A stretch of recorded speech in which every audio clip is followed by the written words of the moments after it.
Poppin', everybody? Welcome to Culture Popped Season 2, Episode 19. I'm here with my main man, Dolan, aka Drew. How are you doing, brother? Uh-oh. You're muted. Are you alive? This is going great. Anyways, we'll figure out what's going on with Drew in a second. Maybe he's having a internet problem. That's what I was having before coming in. I restarted my computer, and then when I was trying to access the internet, it kept telling me there was no internet, and I was like, don't you dare. Oh yeah, Drew died. That's okay. We'll go solo for a minute, and while he's getting back into the stream of things, we're gonna go ahead and hop over to the chat because we have a lot to talk about tonight. So the title of tonight's episode is The Absolute State of Comics, and Absolute was picked for a reason if you're keeping up with DC Comics. But we're going to kind of talk about three of the big initiatives that are taking place within the big two right now, and then we'll go into some announcements that came out over the weekend at San Diego Comic-Con. Here he is, folks. I hate my internet. I really hate it. Well, I was just saying, like, when we're backstage, what did I say? Like, I came and rebooted my computer, and then it was telling me I didn't have internet, and I was like, "You son of a!" So, well, yeah, aside from as soon as we go live, it's like it drops. This something went wrong. I'm like, what the hell? It just started. It's good. It happens, man. Well, anyways, how are you today? Other than hating your internet? I'm good. Slightly tired, but I'm all right. It's a very good, productive day. Spent the afternoon just relaxing. Yeah, it's been a good day. How about you? Yeah, for sure. Good day. Definitely a better day than the girl that I passed on the way home, who had driven her Ford Bronco into a ditch. Ooh. I didn't see any other cars around, so I'm just gonna say texting and driving. Was it one of the new Ford Broncos, or was it like an old school Ford Bronco? No, it was one of the new ones.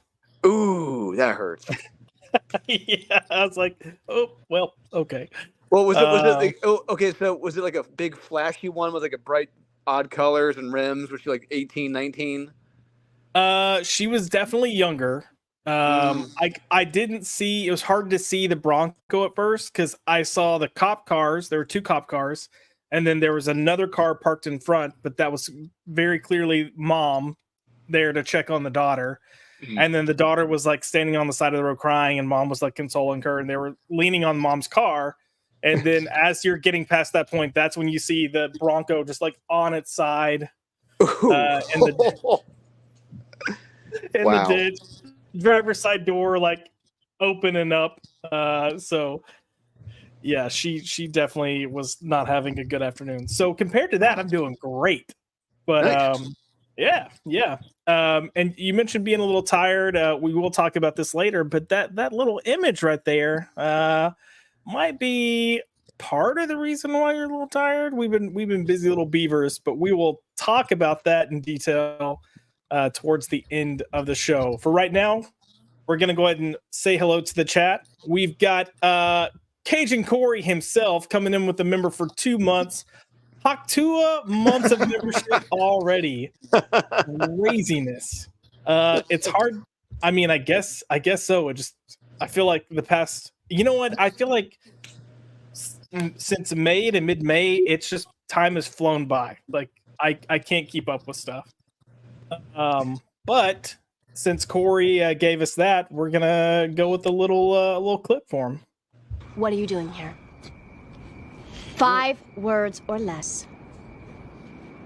Out for a walk, bitch. Hey. I love me some Buffy and Angel. So Corey, brother, thank you for the 2 months. I appreciate it. Also, in case you didn't know, we do have memberships. We have streams that we only do for memberships. More is coming on the way, and a lot of good stuff in the pipeline. So I would love to see you just join in and have fun with us. We've got JD Petty in the house. Doom does not approve of being replaced by Starberry. We will touch on this briefly towards the end, but yes, I think there's going to be a lot of conversation about this. You think? Oh, man. We've nuts. got MG, it's going to be different multiverse where Tony becomes Doom and they actually get him to be Iron Man. Oh, I hope they just let him be evil. Yes, that's too damn lazy. That is no. I think the Russos are above that. I hope so. I mean, Russos outside of the MCU have not been great, but outside of they had the Extraction films, but they were producing those. But that's about it. They've been really good. Yeah, agreed. We do have Adam Frey in the house. Where's Perch? Where is Perch? He's at home washing his tights. Yeah. Washing his tights, indeed. We have Daddy Zach's in the house. Don't keep me waiting. I'm sorry. My favorite thing is to tease you a little bit. So I've got to build the suspense. And he's also bringing up another thing we'll talk about. Laugh out loud. I just read the Booster Gold casting. Was that legit? Was that real? It appears to be. So oh god, we will be covering the Iron Man / Doctor Doom and Booster Gold of it all at the very end of the show. We're gonna focus on comics first and foremost. But oh man, oof. So, and then Zach came in with he's gonna save so many lives. I was considering playing the Minecraft until I saw that casting, and then I felt like I had purpose to live. Yeah, MG again. We'll definitely talk about that later. I don't want to jump on it too soon here. Who else do we have in the house tonight? We got Bravo Dave. I wanted to believe in the DCU, but the casting for Booster Gold is garbage. Agreed.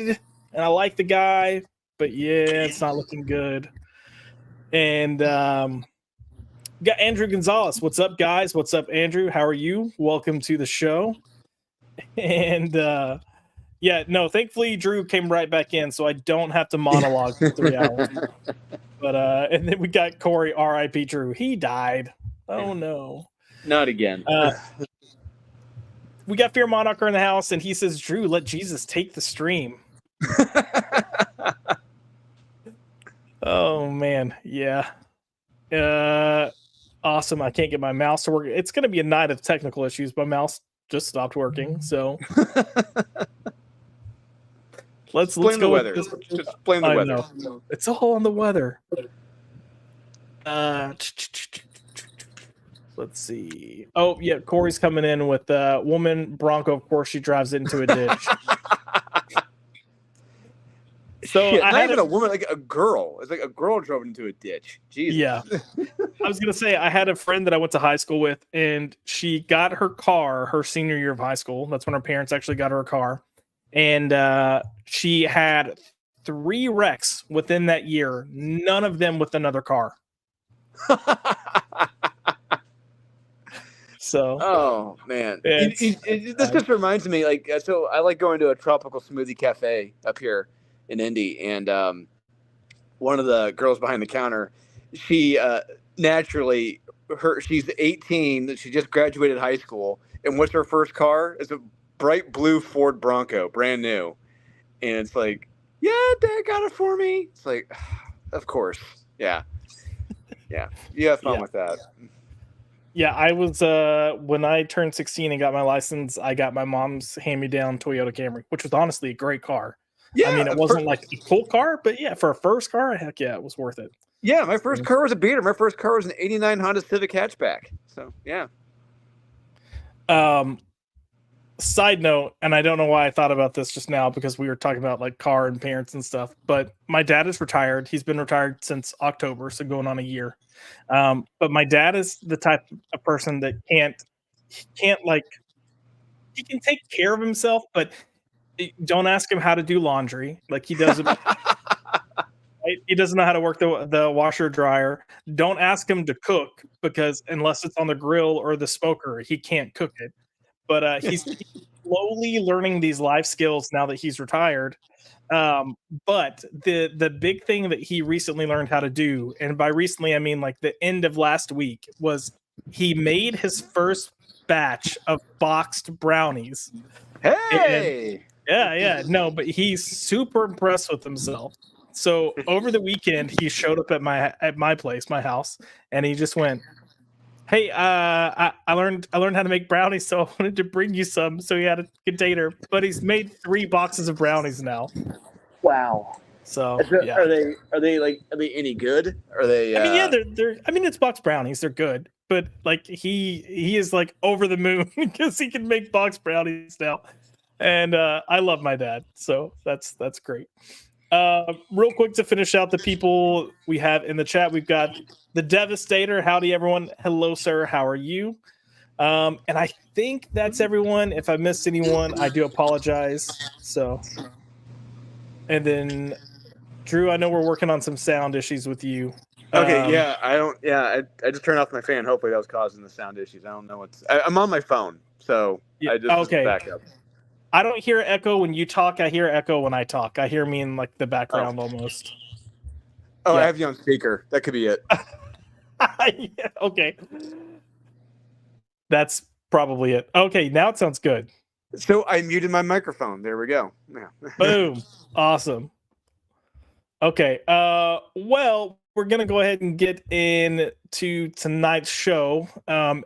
And like we discussed at the beginning, we got a ton of comic stuff to cover because we did just come out of San Diego Comic-Con, and I do think the Deadpool and Wolverine of it all, which by the way, we're not talking. And if you think we're crazy for not talking about it, it's because we talked about it on Sunday on Max's Man Cave, and we almost killed each other talking about it. So we're sparing ourselves here.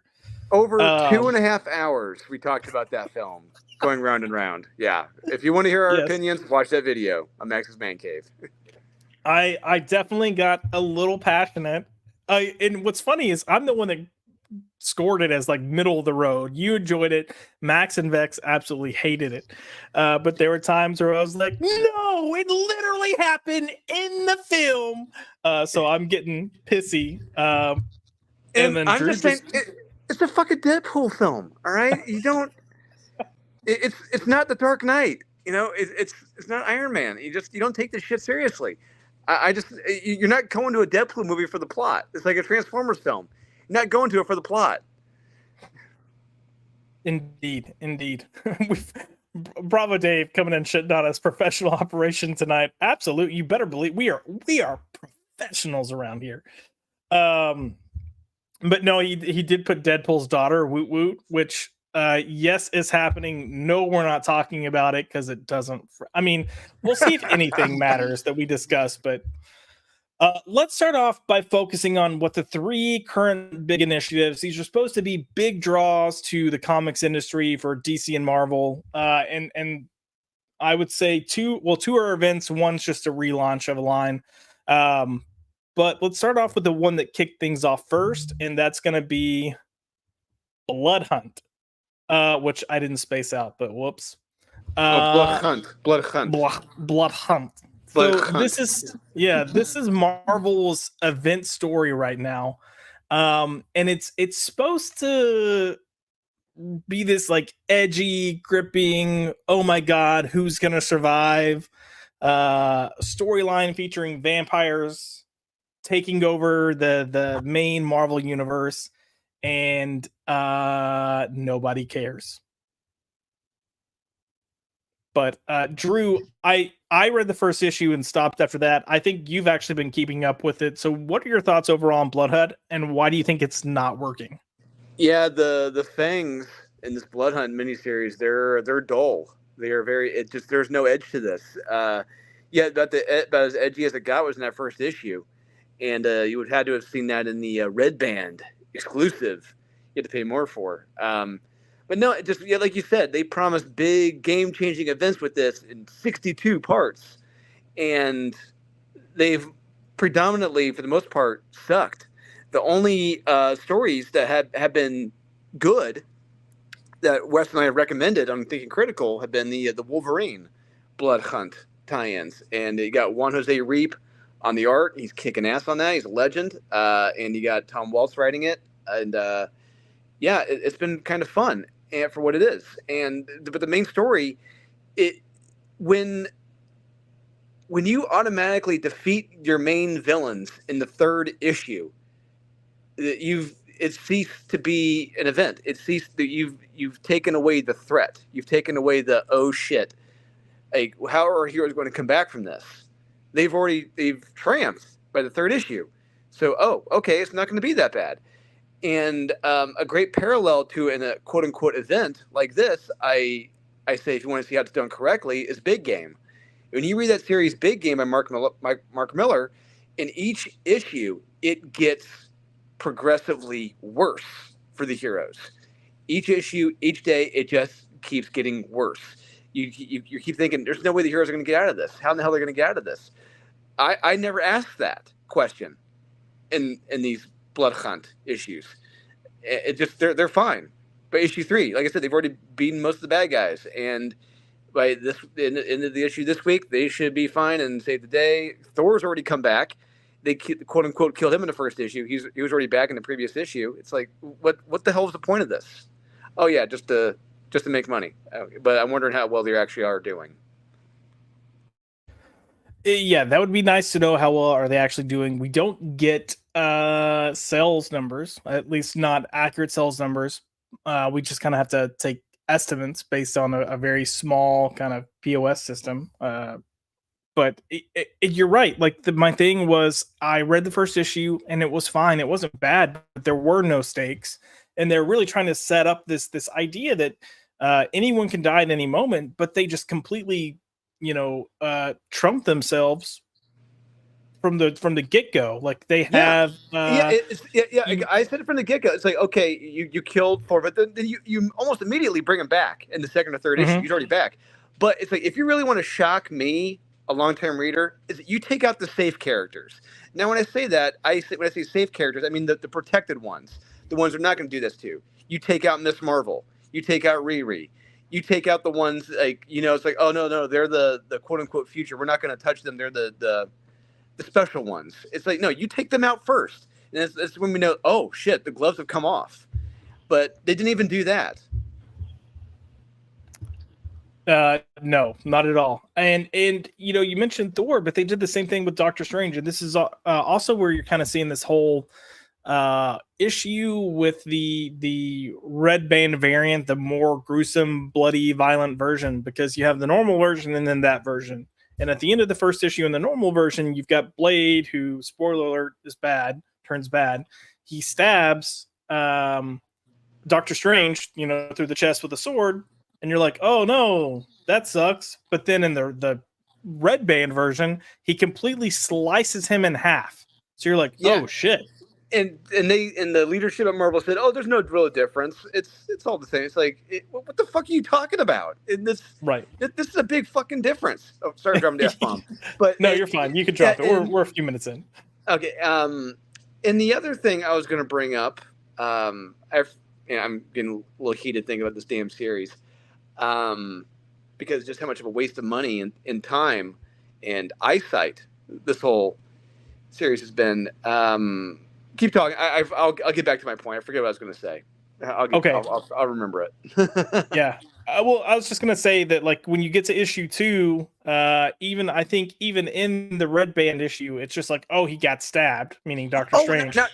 Now remember. Blade.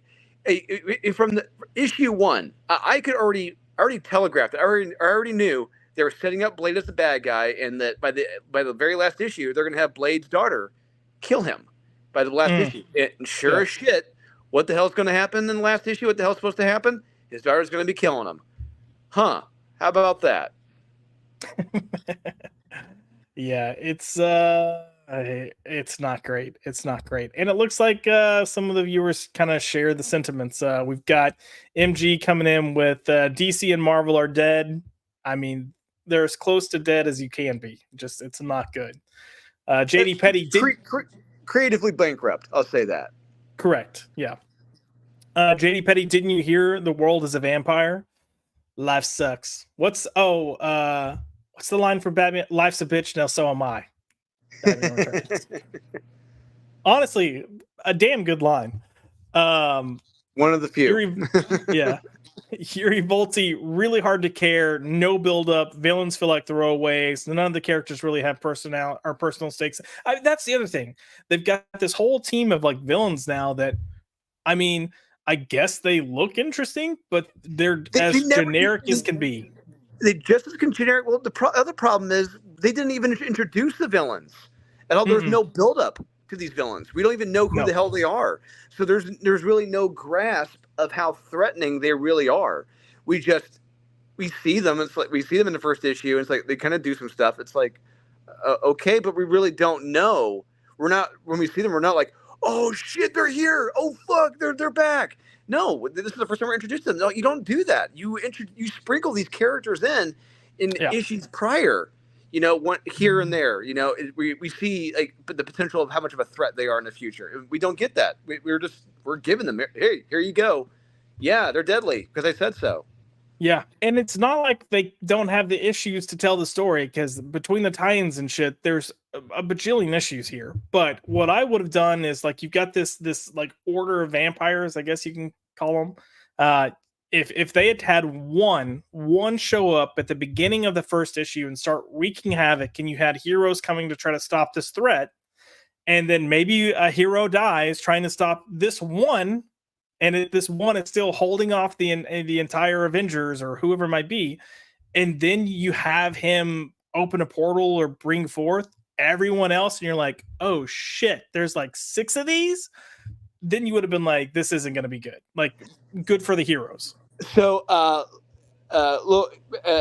cat's out of the bag. Well, I've already told you, Josh. I'm already working on the 3rd volume of Unholy Nightmare. I'm working on the 13th issue right now. And how I'm opening, I think I already told you how I'm opening up the issue, just how it's going to play out, the basis of the theme. And I see it as the antithesis to this event. So you want to see you want to open up when the heroes are at their lowest and the world is turned to shit. Really, it's like, how the hell is everyone going to recover from that? This is how you do it. I'm gonna challenge Marvel and tell them this is how you do it correctly. Yeah. It's disappointing. It's been disappointing because I wanted to just have fun with it, and I don't even feel like I can have. It's just so generic. I can't have fun. You said it. Yeah, there's nothing fun about this series. We also have Zach's here with Comic Company not being honest. What? You don't say. I mean, it's not like comic companies have ever lied about big initiatives like, oh, Batman and Catwoman getting married, just to then reveal they're not, after having comic shops hold midnight events for the wedding to celebrate. No, they would never do something like that. What are you talking about? Fooled you. We've also got sucker. Yeah. Sucker. We've got Cannoli Sasquatch in the house. Hello, gays. What's up, homo? And we have his lovely wife as well, Mrs. Sassy Sasquatch. Joshy, Sassy had a dream where she was dating me, so that's all I'm gonna say. Oh, even though she knew I was gay. So even more interesting. Good times. Oh yeah. It's great. We also have Ian Miller who hopped in. Hi, Josh. I'm very disappointed that Big Rectangle Man is actually real. Yep, we're gonna talk about that. For those of you that don't know, he's referring to Absolute Batman by Scott Snyder. But yeah, we're not happy. And I've got a lot to talk about for Absolute Batman. I've got like 5 slides, I think, for that alone. So the Devastator, to the gentleman with the picture providing the review after reading these comics, God bless your soul. These sound draining. Draining. Don't know how you do it. Drew reads like pretty much most comics that come out every week, just with an exception. And then Drew and his brother Kyle are typically have a Friday show with Max on Max's channel called Comic Book Conversations, where they will kind of highlight the wins and the major losers out of each week. So It's fun conversations, and if you can't bring yourself to read these books, I recommend going to Max's channel, watching that show on Fridays, and hearing the conversation, because they at least make the conversation fun. Or if you get bored, you can go back. You can go to the Comics Elite YouTube channel. You can watch Kyle and I debating comics for over 2 years. Yeah, and that's when we were literally reading almost pretty much every single comic that came out in a week. And they got kind of heated sometimes. Look! See, this is why we love Zax. Zax is coming in here. If you want a quality comic and get this one, it's the link to Unholy Nightmare. Damn by straight. This guy right down here. Damn straight. Yes, and we're so close to getting that in hands that I'm excited for that to happen. So yeah, we're proofreading the PDF right now. Different proofreaders are reading it. I think I got a couple notes. I'm waiting to get back from some of those notes from Aaron. But from what I understand, everyone's enjoyed it, and people love the art. People just love it's a quick read. It's enjoyable. It's action packed, and it's one thing. If there's one sin a comic book writer can commit is having a boring comic, and I'm glad to say for the majority of people, if not everyone has said it's not boring. Yeah, Aurelio's art reminds me of Nightwing in the 90s and 2000s, and I can't think of his name now. Scott McDaniel. It's got a little bit of a Scott McDaniel style to it, but not completely. But I will say I've read the finished product, art and all. It's really high energy. It's a lot of fun. I thought it was I'd read the script previously, and I told Drew I thought it was an action-packed, fun, high energy script. But the script with the art, Aurelio's art, really just kind of melds well together, and it's a fun read. And you've read the subsequent issues. You've read the subsequent. I have. And you see how crazy it gets. Yeah, it definitely gets crazy. It went places I was not expecting it to go, and I was like, I don't know. And then I was like, all right, I'm sold. give me more. But yeah, thank you, Zax, for sharing that. I really do appreciate it, and I'm sure Drew. Give me my damn. So MG, if you let me know what page you had. I know Aurelio's. Aurelio is a perfectionist. All right, I'm gonna let you guys know that he does not stop. And an artist, to any artist, the work is never done. And so with all the OA, he's going back and touching things up because he wants them to look great. He wants everyone to enjoy it. MG, if you know what page you had, he may have already finished it, and I can send Josh an image. So you can see what it looks like. Yeah. We also have Cage and Corey coming in with, I decided to order a copy of Unholy Nightmare after reading the preview comic I got in Dallas. See, that's what we want to hear. So kudos, that worked. Hopefully other people that picked up the preview decided to do the same thing. He came in with, I'm joking. What? The master of original art, you didn't get one from Aurelio Mazzara? Wow. Wow. I'm hurt and Aurelio's hurt. Shame. Wow. I gotta remember that. Wow. Listen, I'm not buying anything anytime soon because I just dropped a shit ton of money on original art. And yeah. So with that being said, did you ever get reimbursed from the one creator? I did. Oh, nice. So, that's just a note out there for people that are artists, creators, whatever. If someone pays a substantial amount of money for something, the least you can do is respond to emails when it's late. And late is being generous. Anyway, moving on, because we have better things to talk about. But maybe I'll just pop up on a Friday show with Max to show the original art I got when I get it. But we're gonna move on and talk about From the Ashes, because the other big initiative at Marvel that's current is the relaunch of the X-Men line. Krakoa's dead, allegedly. It's bullshit. Dead. I know. And From the Ashes, we have all these X-Men lines coming out, or X-Men books coming out. We've currently had 3. I think the 4th one, X-Force, hits this week. So we'll see how that turns out. But we've had X-Men by Jed MacKay and Ryan Stegman drop. We've had Phoenix. Crap, I can't remember who wrote and drew Phoenix, but it's had its own issues. I think Stephanie Phillips. Oh, that's right. It is Stephanie Phillips. That Stephanie Phillips says enough. And then we had Nyx come out by the Bopsy twins, and universally panned. Yes, I have not been impressed with anything. Like X-Men by Jed MacKay was fine at best, but even then, I had plenty to complain about and nitpick. But it's been the best thing so far, and it's still not good. Yeah, if your bar is absolute bare minimum, yeah, the X-Men completed the absolute bare minimum, and it's mediocre at best. And one of the many problems is that, like you said, they said this is from the ashes, it's a brand new era. The problem is that they still have 1 foot, if not both, a foot or a foot and a half, firmly planted in Krakoa. They are still bringing up Krakoa.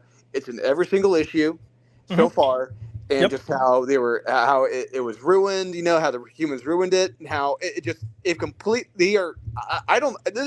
blowing my mind how they are thinking the reader, the fans, have completely forgotten all of the evil transgressions of the mutants from the past 4 or 5 years.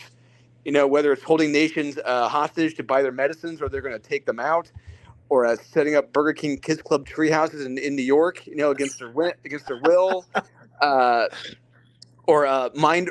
What was it? Xavier? He pretty much mind raped Reed Richards, against his will in the X-Men versus the Fantastic Four. I could not believe this. Just these are the acts of villains, and they had Sodom and Gomorrah. Sodom and Gomorrah fell, and unfortunately, the writers and creatives at Marvel were not bright or clever enough to realize, what, we have set up in Sodom and Gomorrah, and this should fall. But they didn't see it that way. It's right there. But no, because they've always been the victims.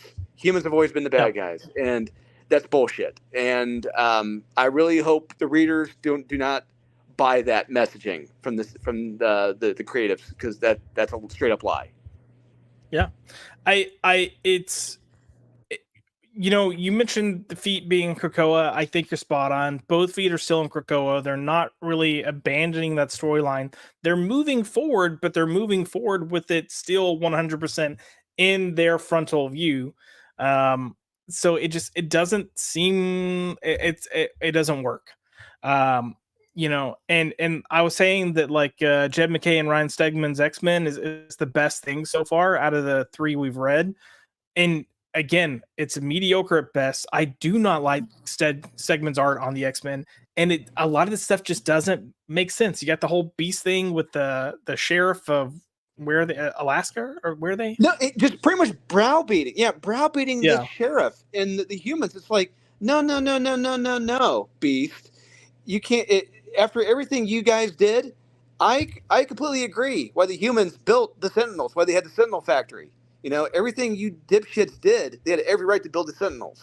All right, but no, it's Beast browbeating the sheriff in his town for how evil that they were. It's like what? It's like, what warped fantasy land are we in now? This does not make any sense. And like I said, I said it before, I said it again. I really truly hope the readers haven't gotten so fickle as to forget what the mutants did over the past several years. It's like, no. You guys were fucking evil. And humans had every right to build the Sentinels in this case. Agreed. It's oof. I think we're hoping. I mean, I don't think we expected much, but I think we're hoping for something better than what this fun. is. I wanted something fun escapism. My bar. So if you have an X-Men #1, look, my bar is, if you're coming out swinging with an X-Men #1, it better be fucking action packed. My bar is Chris Claremont, Jim Lee, X-Men #1. They set the bar for #1. If you go back and reread that issue, it is packed to the gill with action, and it's so flippin' beautiful. And this issue has none of that. This has none of that energy, has none of that action. It just it's pretty much characters browbeating others, and you have characters in here talking that I don't give two shits about. I don't care about Quinn Quire, honestly. And the art in this, I mean, look, Ryan Stegman is a fantastic artist, but this he's trying something new in this. It doesn't work. How he draws Cyclops, is he 18, 19? I don't under. Beast looks like a creep. It just a lot of this just is a big misfire. This is poorly executed. Yes. Yeah, it really is. And not enough substance to warrant a relaunch. We got JD Petty coming in with meet the new boss, same as the old boss. Bullseye. Yeah, pretty much. I mean, and it's what's crazy. It's a completely different group editor, so you would think you would get something different, but not at all. I mean, they're all weird. just I don't understand that. I don't know if that comes from above Tom Brevoort, because I would think he would want to bring back the old Raiders who dropped off the X-Men after everything that they had done, and get away from Krakoa. But no, it's like you're trying to appease all the 12 psychos on Twitter who loved Krakoa. And trying to bring in a new audience, and you're failing at both aspects of it. It's not working. You're appealing to no one. Yeah, at all. Ian Miller is coming in with how big of a problem will the QR code failure be for From the Ashes? So, before we answer this, those of you that don't know, to be fun and interactive, Marvel decided that for the X-Men books, they're going to leave the last page out of the book. So you got your comic book, but you don't get the last page. To read the last page, you have to scan a QR code so you can get that shocking reveal of whatever the last page is. So essentially what you're doing is you're buying an incomplete book, and you've got these QR codes that, they're there now, they're functioning now, but they're not going to be there forever. So if you're one of those people that discovers back issues 10 years from now, 15 years from now, and for whatever reason you like this and you want to read it, you're not going to have a full story. Like, you're not. It's like, whoops, that QR code's already used. Can't use it again. Yeah. It's like, what the heck, man? And sure, if when they collect these in trades, they'll probably have these issues in there, but at the same time, I can completely see Marvel kind of being like publishing the book, getting it out, and then people being like, yo, where's the QR code pages? And then them being like, oh shit, we forgot about that. I wouldn't be shocked. So I just several misfires. Just like these are all misfires.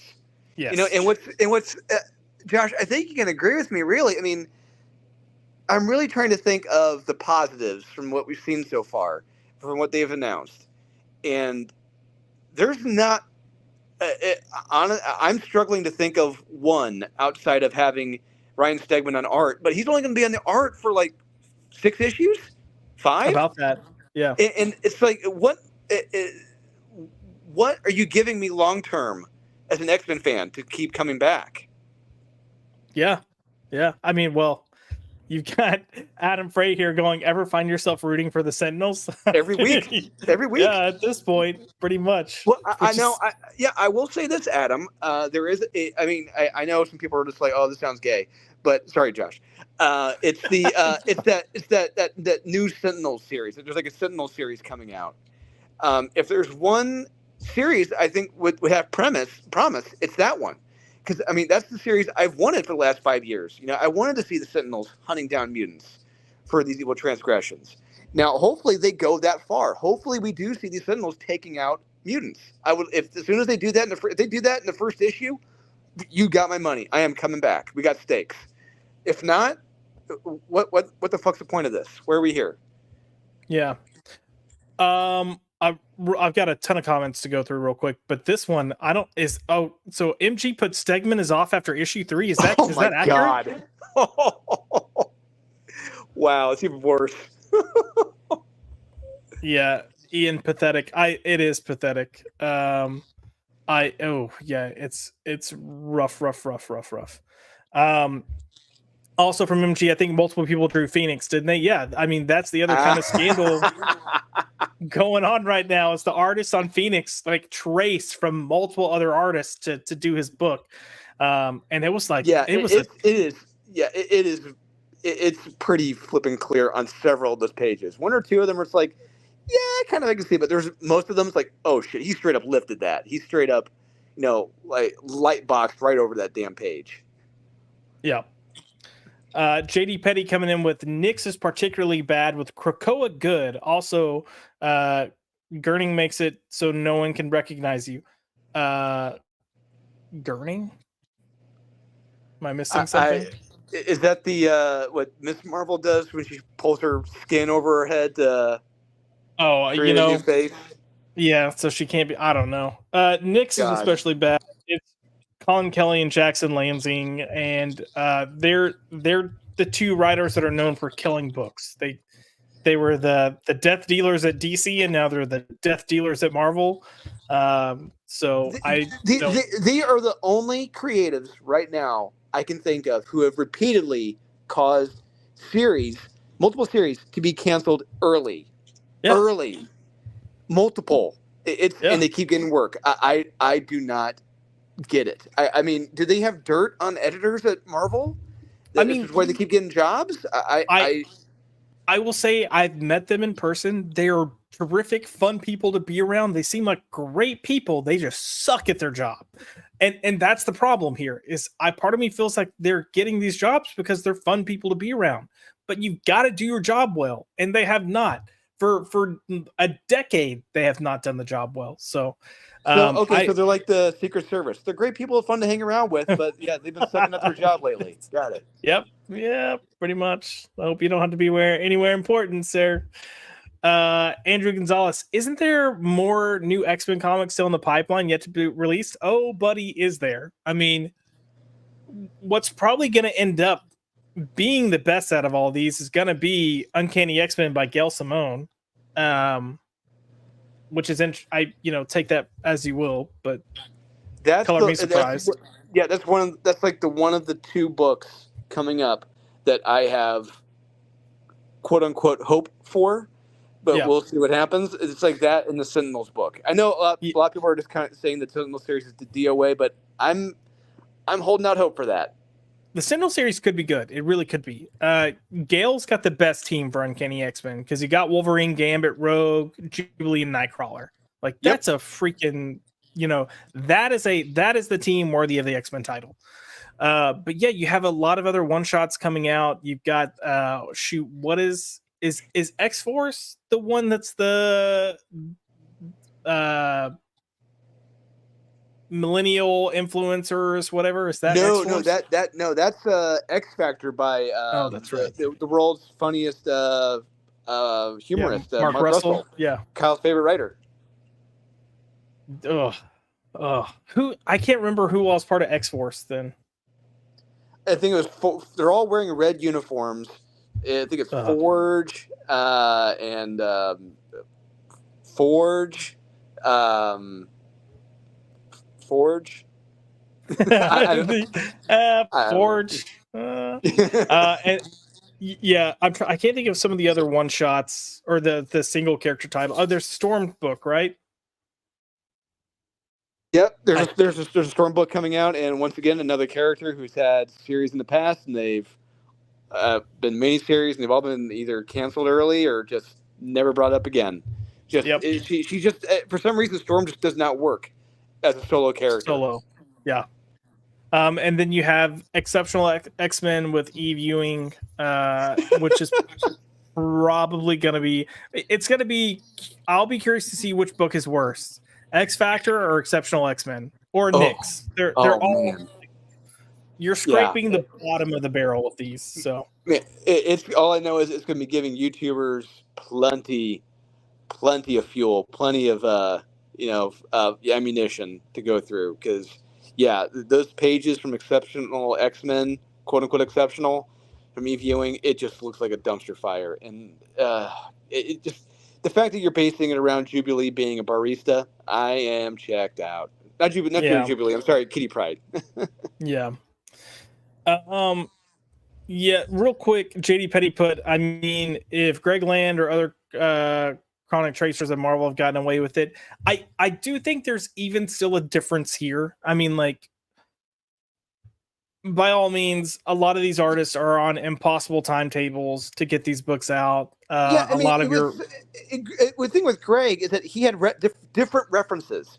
He was Correct. not straight up lifting and copying from panel, Marvel like pages. panel after panel after panel. Yeah, from Marvel pages. Yeah, Greg So- Land does not do that. At least, you know, Greg Land. I mean, say what you will, I still love his art. I don't care what people say. I will still check out his art. His symbiote Spider-Man, Alien Reality stuff he did with Peter David is flipping gorgeous. His Black Cat is flipping gorgeous. His women are gorgeous, and I'll be there any day of the week to read his stuff, except for Mark Russell. Yeah. So Ian is asking, do you feel the combination of meh reaction to the stories plus the QR code failure will lead to a change in direction? I think they said they've already canceled. Like they're going to stop doing the QR codes, right? It's only a temporary thing. Then they announced no San idea. Diego like they stopped it, or they're gonna.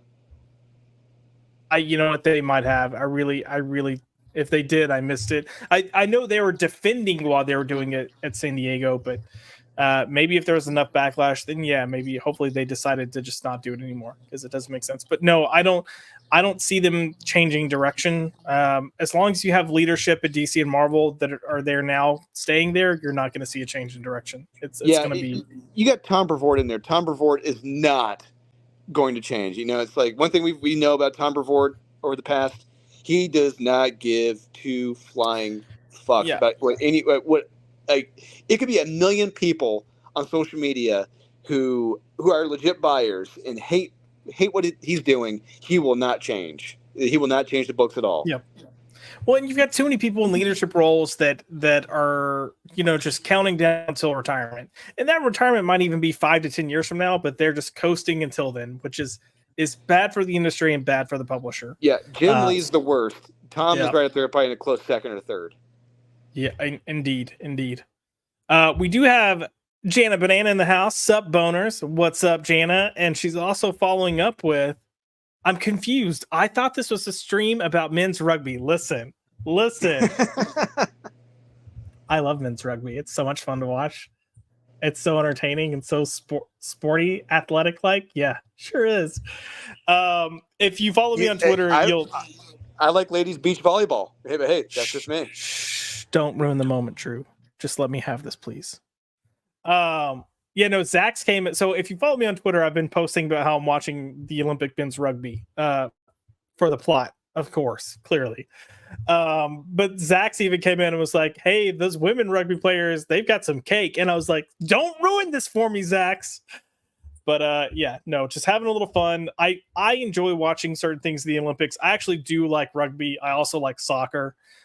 So I will be kind of going through everything: rugby, then soccer, then gymnastics, men's and women's. Because the one thing I did enjoy seeing is that this thing was right before the ladies American basketball team played. They were sure like a fan out there in the stands, like, "Hey, I bet you guys are missing Caitlin Clark now."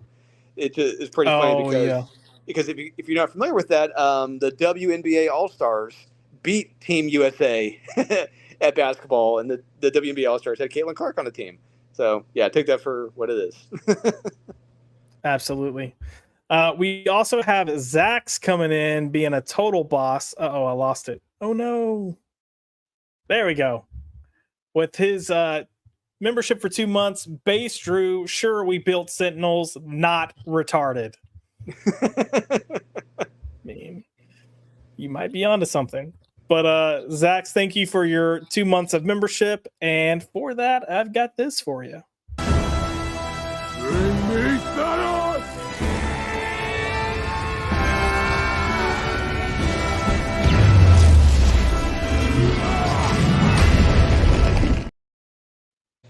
Maybe it's just me. Part of me is still thinking that I would have liked it if it was like Thor had said, like, "I'll have words with thee." Just I think he said that like in the Avengers Under Siege. Time out. Are you shitting on that moment in Infinity War? I'm not shitting on. I'm just thinking about Avengers Under Siege and just how Thor said, "I'll have words with thee." It just. Maybe that's just me. I don't know. Gonna kick Drew off. All these shit takes. Sunday night, now this. Drew's not allowed to talk about movies anymore. We are gonna move on because we have a lot to get to, and I don't want to run out of time. But we do have one final thing to discuss, and that's DC's current event, Absolute Power. Oh, did I laugh out loud? Sorry. Yeah, you did. You know, Amanda Waller, Dreamer, leading into this, more different characters, because we can't have anything actually be true to character or status quo or standard or whatever you want to call it. I read the lead up issue to this and I haven't touched it since. So have you been reading this, Drew?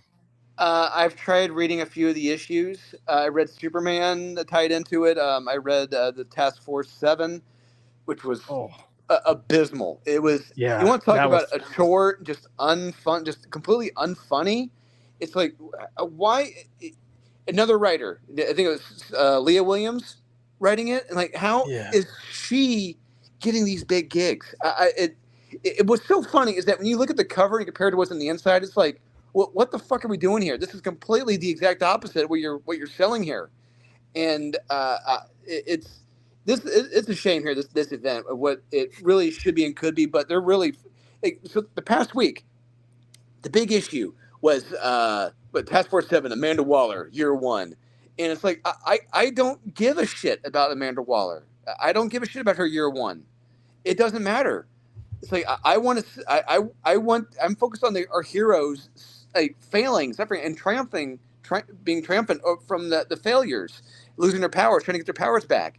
I don't know. Don't give me these several issues focused on Amanda Waller or the Dreamer. I don't care. That's not why I'm here. But unfortunately, it's really feeling like Mark and DC, they're really trying to push over these new characters, and people aren't taking it. People aren't buying them. No. Yeah. Before I continue on, I'm just going to say you heard it here, folks. Drew says he hates the Dreamer. He doesn't care. Therefore, he is a bigot and a transphobe. Once again. Yep.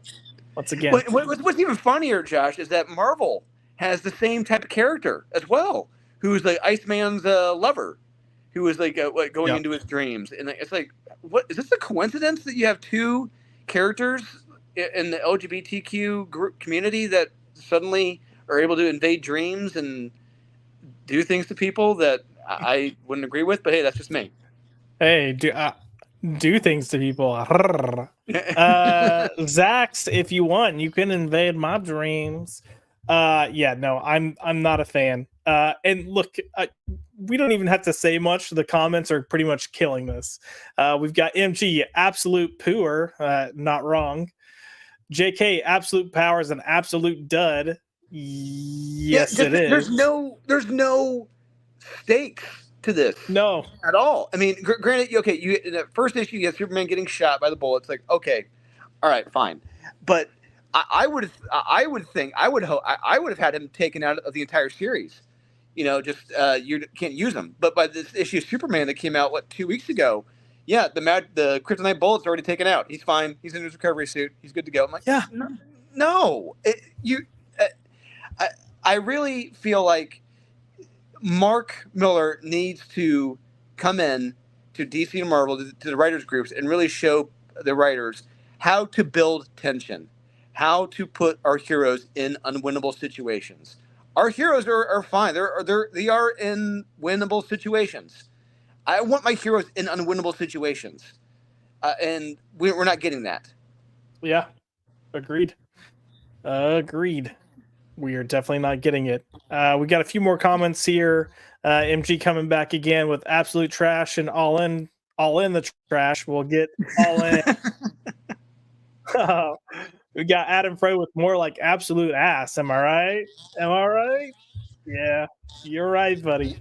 Who do you think is going to be the first YouTuber to take that first all-in comic, the first DC all-in comic, they're doing a video of them holding it, dumping it in the trash, and just saying like, "Yep, all in the trash." How long? It won't take long, and so multiple people are probably going to pick up on that. So the real one's going to be the one that's like, yeah, I'm all in with this comic. Read it, now I get to wipe with it. But please don't record. Yeah, please don't record yourself doing that. We don't need that on the YouTubes. Ian Miller said, "Am I wrong that absolute power seems to be going down like a lead balloon? Am I letting my dislike for Wade get in the way of clear-sightedness? No, it just." There could be a cool story here. There could be a fun story here, but they are just missing the mark. Like everything that would be cool about this, they're kind of like, yeah, but did you see this over here? And we're like, yeah, no one gives a shit. Yeah, that's why we're commenting. Just like with Marvel, the tie-ins suck. Most of them have nothing to do with the overall thing that's going on. Like Tom King's Wonder Woman tie-in, like what the fuck did that have to do with what's going on? And it really feels like there is no teamwork, communication. No one's really getting the severity of what's at stake here in this story. No one really understands the stakes and how dire things should be. I really think that comes from people who never really experienced that in life. Yeah. Agreed. One final comment from MG. DC is a literal definition of going through the motions. I mean, DC and Marvel both are going through the motions. They're just trying to rehash stuff they've already done, but at a much lower quality, or they're trying so hard to be so different and unique that they're just completely missing the mark. So, yeah. Speaking of trying to be different, we are going to shift focus now to look to the future.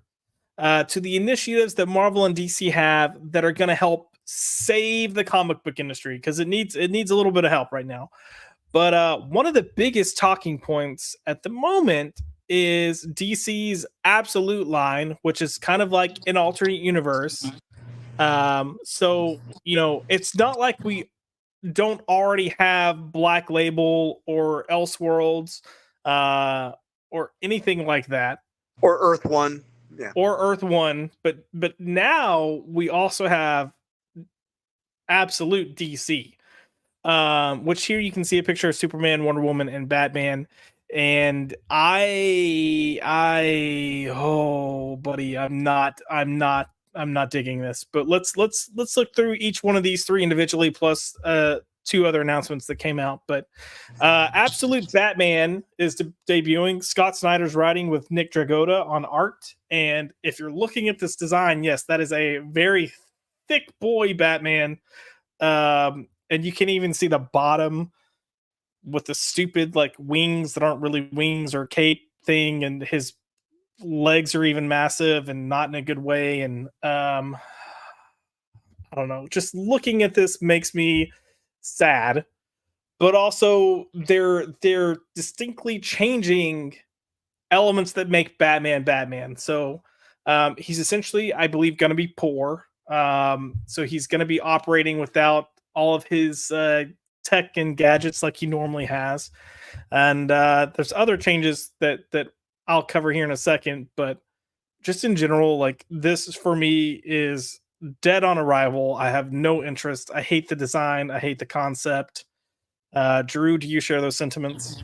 Yeah, I do. It's not Batman to me. I mean, yeah, people are going to probably say in the comments, but what do you mean it's not Batman? He's got the costume and everything. Like, no, it's Batman in optics only.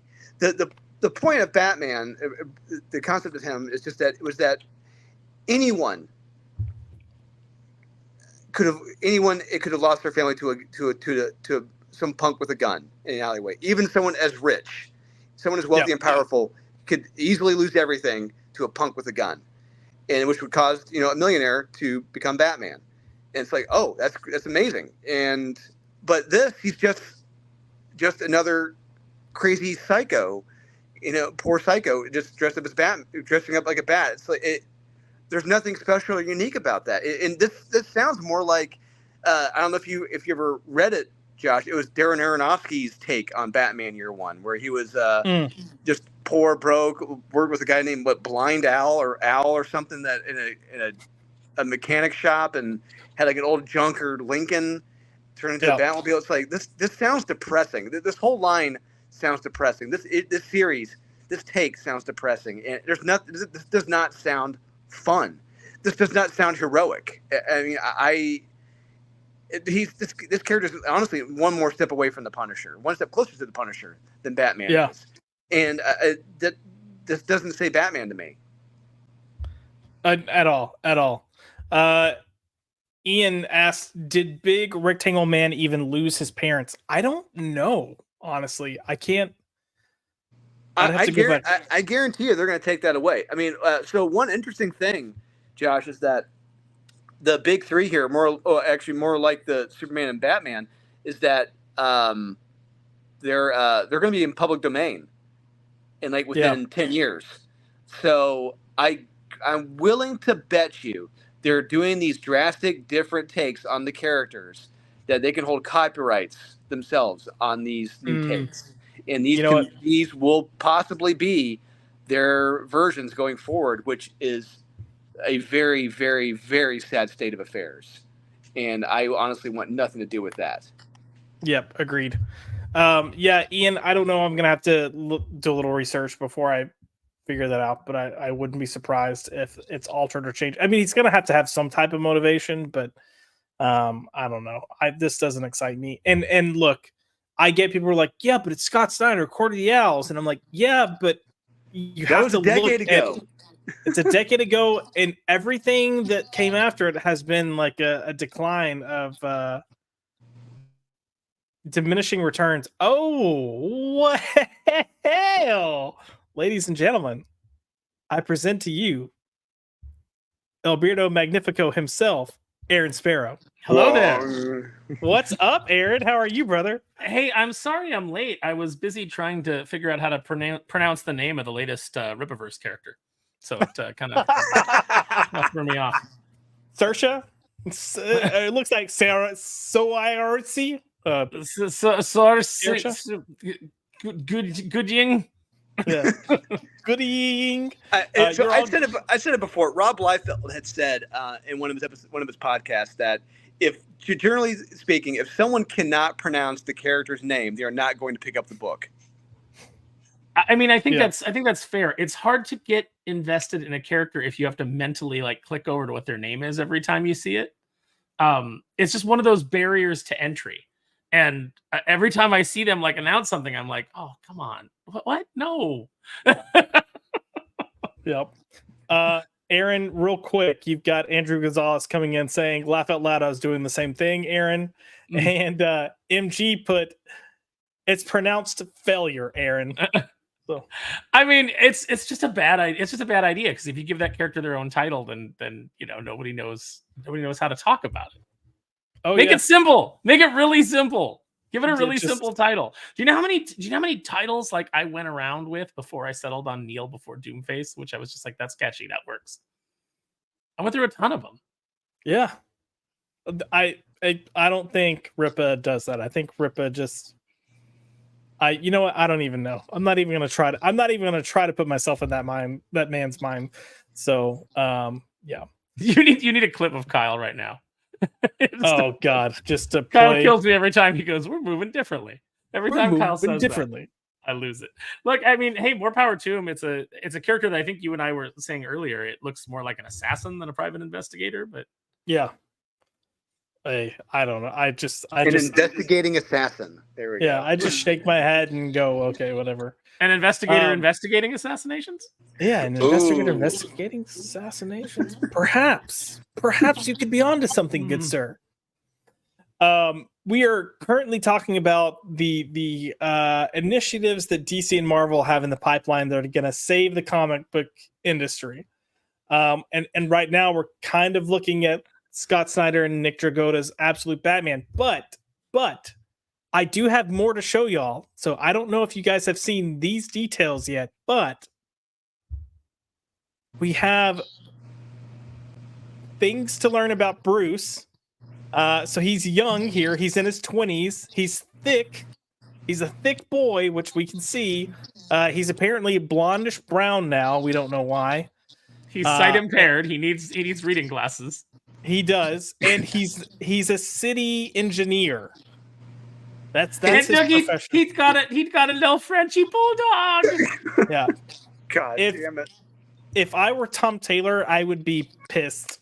Because it's like the one good thing that they had from his current Nightwing run is the dog, and Scott's like, yeah, I'll take that. I would have thought Tom Taylor came up with this, honestly, based on this. Probably. But yeah, so as far as we can tell, because MG put he's going to be poor, typical comic book writer self-insert. Yeah, it looks like he's not going to have, at least he's not going to be a millionaire. I don't want to say he's going to be poor, but he's definitely not a millionaire. I mean, he's a city engineer. He's making a decent living. Correct. In his 20s at that, like early 20s. So, okay, I guess, good job, dude. But yeah, it's an interesting take. But it's about to become more interesting because this book is not told from Bruce's perspective. Is it told from the Frenchie's perspective? Wait, what? Yeah, no. It is told from Alfred's perspective, and Alfred never has been and never was a butler for the Waynes. He's a MI6 spy. He goes by Penny, not Alfred or Pennyworth or Al. He goes by Penny because why not? And apparently he's whatever this is. What? This looks like homeless Colonel Silverstreak right here. I mean, yeah, it really does. I can't wait because by the time this comes out, by the time like book 2 of Kneel Before Doomface comes out, we'll have seen probably a good year of this in the pipeline, and there will be so much to make fun of. Oh, absolutely. I can't. I mean, look, we're talking about how we can't wait for some of Drew's stuff to come out. I cannot wait for Kneel Before Doomface to come out, just because the more I see, the more excited I get. And Aaron isn't pulling his punches, and no one is safe. So I'm just gonna, leave it at that. But yeah, I'm thinking of unveiling the full picture of the Social Justice League. Yeah, yes, yeah. If you do, just make sure I'm aware or put it in the group chat so we can share as well. All right. But yeah, so Absolute Batman is gonna be told from Absolute Alfred's perspective. I don't know. At this point, you're changing so much about who these characters are that they're only characters in name. We can already mention that, but it makes it hard, at least from my perspective, to even remotely get excited for this. I would be more excited for this, more inclined to give it a chance if you actually weren't using Batman characters. Like if you just had an original story with this stuff, I'd be like, yeah, I'll check it out. But because it is Batman, I'm over going, this isn't Batman. I do not want this. Well, it feels like they're trying to do all the possible, like they're like, what, Batman's going to go public domain in a few years. How can we do like as many versions of Batman that other people might do so that we, can keep people from doing other versions of Batman? Yep, that is Drew was just saying that a little bit before you hopped on, and it's 100% true. It's something I didn't think about, but I mean, it makes sense. It makes sense that that's kind of what they're going for. But yeah, we've got Fear Monarch with the Not Batman, and you're not wrong. And MG with DC won't be here in 10 years, and I mean, if they keep this up, I was gonna say if they keep this up, that's definitely. You may not be wrong. Common people, what do you can make me horny with one word. What do you? Oh, okay, never mind. Carry on. Yeah. So, do you guys know who the main villain, at least for the first arc, is for this book? No idea. Is it the white? Is it the patriarchy? No. Aaron, do you have an idea of who the first villain is going to be? Oh, geez. I don't. I can't even hazard a guess because I'm trying to get into like the most stupid thing I can think of. And is it gonna be? Let's see. Professor Bloom. Is it Professor Bloom? It is not. Is it Dr. Phosphorus? It is not. It is Black Mask. But that is Black Mask. What the fuck? Is he the Elephant Man? Is it like the Black Elephant Man mask? What the? It looks like a light bulb. It looks like a tick villain. It does look like a Tick villain. It totally looks like a Tick villain. This is the character that would be in Neil before Doomface, although he'd have a cooler outfit. Yeah, the cooler outfit might help. He's got some giant ass guns, which are kind of covered by the banner there, but oh man. You see, he's messing up all of Bruce's city planning. So Bruce must become a bat. How dare you destroy my planning? How can I engineer the city with you thwarting me, Black Mask? You're not gentrifying this neighborhood, city worker. Oh gosh, yeah. Oh That's man. where we're going to put the artisanal mayonnaise shop. Oh, I wish there was an artisanal mayonnaise shop around here. Oh man. All of this to me just looks bad. The more I see, the more upset I get, the more depressed I get. I'm just laughing. This is all a fucking joke. I mean, it really feels like they were under a creative time crunch, and this is the best they had in a weekend. Yeah, it does seem that way. I mean, as with all things, I hope for the best, but I'm not gonna hold my breath at all. And this is just Batman. We have more absolute nonsense to look into, because you also have Absolute Superman, which is being written by Jason Aaron and Rafa Sandoval. And, this is essentially like emo soy boy Superman, because he's not going to have, from what I understand, he's not being raised by the Kents. Like, he's not going to be raised in that type of loving family. Yeah. No, instead of being taken to the local county fair and to church by the Kents, his dad's going to take him to the Black Parade. Yeah, pretty much.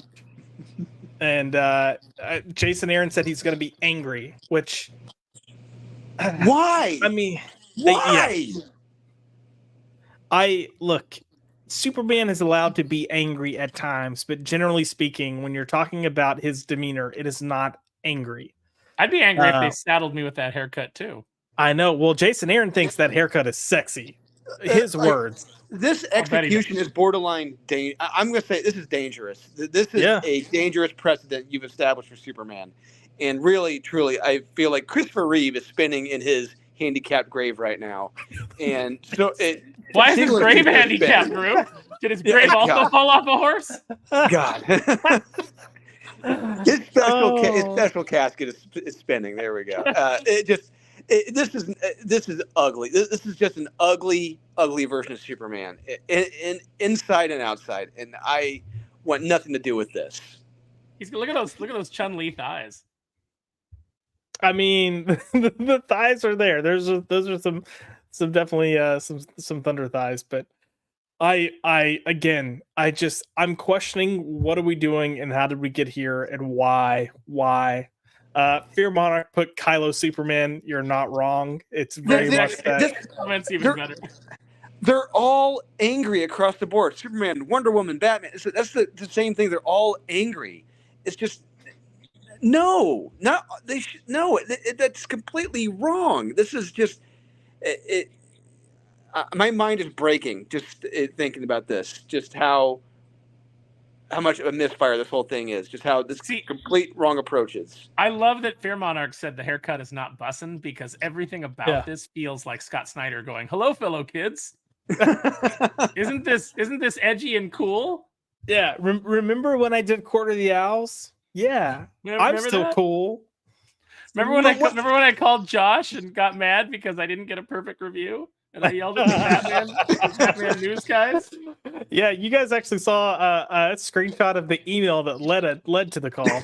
But do you remember that, Josh? I remember. This Superman run, everything I'm seeing from this is that Jason Aaron is telling us this Superman is one pissed off day away from destroying the human race. Oh, yeah, because we haven't seen enough of evil Superman. That hasn't been done to death. It's been done to death.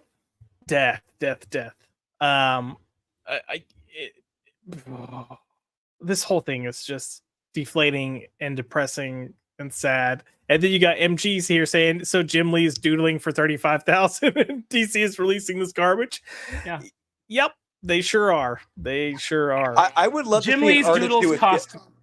Sorry, go ahead, Drew. No, I was just gonna say real quick. I would love to see an artist do a sketch of Jim Lee doodling Batman, looking out a window as he's seeing the Warner Brothers or DC Studios burning just in front of him outside the window.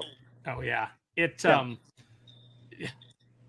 he is selling sketches for more dollars than most of DC's output sells comics. Yeah, which is sad. It is absolutely sad. Andrew Gonzalez asked, is this supposed to be an anti-hero universe that DC is setting up? Not appealing. No, they're I mean, it's its own thing, but it's also going to end up crossing over with the main universe because of Darkseid. We'll see. But this also is not all. It actually continues to get worse because you have Absolute Wonder Woman, written by Kelly Thompson with art by Hayden Sherman. And you might look at this and go, well, this isn't as bad as the other two. Okay, sure. There could be some potential here. She looks more warrior-esque. I get it. Except she's the last Amazon. So no more Amazons aside from her. She is the first hero. So they're still trying to run with that. Wonder Woman was the initial superhero. And she's an actual witch, as confirmed by Kelly Thompson. She is a witch. So not only she is an Amazon warrior, but she's a witch as well, who grew up in hell. It's so edgy. It's so edgy. So edgy. Edgelord. And that's why she's got the skeleton horse. I've already read Lady Death. I don't need this. I will say this. I like the costume design for a character that's not Wonder Woman. Sure, absolutely. This would have been much better as an original character with an original story that maybe tied to Wonder Woman and was maybe a villain of Wonder Woman's. I think. Yeah. And you know what? What is with the? Well, I mean, I know I know what's going on, but just all this glorification of witches in media right now. It's just. Yeah, I don't know. All I know is that I would love to have a time machine, take these initial designs and concepts and show them to the creative teams from back in the 90s, like the Batman creative team, like Denny O'Neil, and show them like the guys like Mike Carlin on the Superman creative team. Like, this is your future. This is what's going to happen to these characters 30, 40 years from now. All right.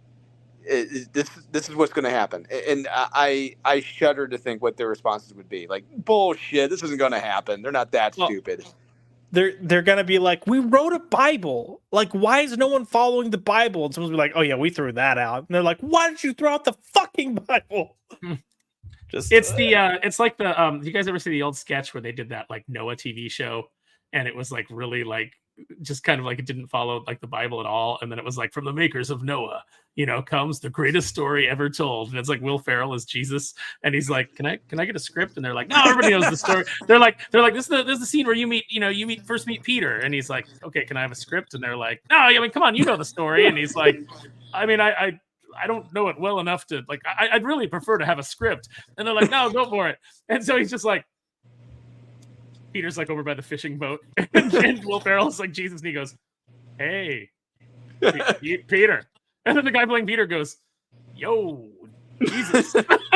And then like by the end, they both work at an ad agency, and Jesus is like doing curls at the end of his apartment bed.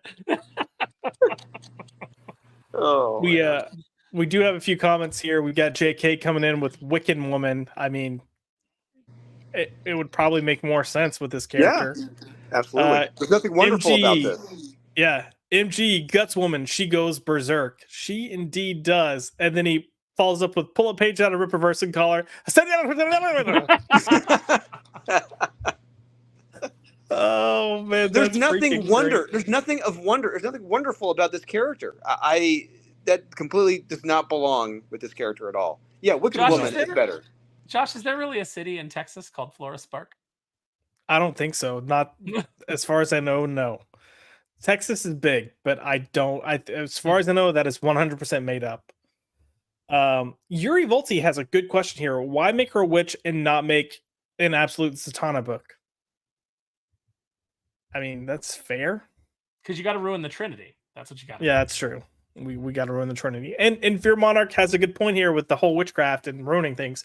Lame millennial women with little to no personality claim they're witchy or Wiccan, but it really means they just collect shiny rocks and bones occasionally. Right. This is the new like candles and crystals kind of thing. You know, it's like and live, laugh, love up on your mantle, but you know, you still want to be still want to have an edge. So it's like you claim to be a witch, you know, you're into witchcraft. You're Wiccan. So I'm gonna say that these three off the bat look awful. I'm not excited. I'll read it. I'm gonna read the number one of everything coming out because we do top 5 comics, but just so far out of these 3 leading absolute titles, not looking forward to it. I'm gonna guess none of these are going to make your top 5. Probably not. However, there is one that could have some promise because over the weekend, DC announced 2 other absolute titles. One of them is Absolute Flash by Jeff Lemire and Nick Robles. I like Jeff Lemire. I think Jeff Lemire is a good writer. There aren't any details on this at the moment, but it looks like that's Wally. It looks like a horror story, like every other issue in the Absolute line so far. I mean, probably. But the Speed Force is in his blood. Look, see that guy coming out of his blood? Oh God, you know what? You're probably right, Aaron. They're probably going to do something related to blood. Yeah, it's kind of like the Negative Man with the Doom Patrol, where it just he can exit his body for like 90 seconds. He's got to come back, or he loses all of his blood. And yeah.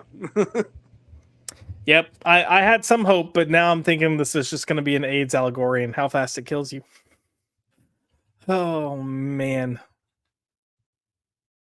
I'm sad now. I was holding out a little bit of hope. I could be wrong. But that looks like blood. It does kind of look like blood. You're right. No, you're absolutely right. It really does. Dadgummit. And then it just gets worse from here because the other book they announced for Absolute is Absolute Green Lantern with whoever this person is. And it's written by Al Ewing with art by Janoy Lindsay. And they're completely rewriting the whole mythology of Green Lanterns with this. So all of these books are going to land like a wet fart, aren't they? They're just every single one. Every single one. This is more dead on arrival than what was the initiative they had where like the artists were going to be the main draw. And it was like Marvel or DC's interpretations of Marvel characters. The young animals or whatever. No, that's the one DC that had Universe. No. They had like Silencer and Except those books were actually some of those books were actually good. Like Silencer was good, and Silencer was good. Damage was good once Lopresti took over. Was it like the Terrific line, like the Terrific line or something like that? Was that what it was? The Terrifics. Oh yeah, because the Terrifics was part of it. Yeah, and then they had couldn't have been anything interested in those, and those were good. Damage was flipping amazing. I love that series. Damage was a lot. Damage was a lot of fun to the point that I understood why it may not continue as its own series, but there's no reason not to carry that character over into something else. Mm-hmm.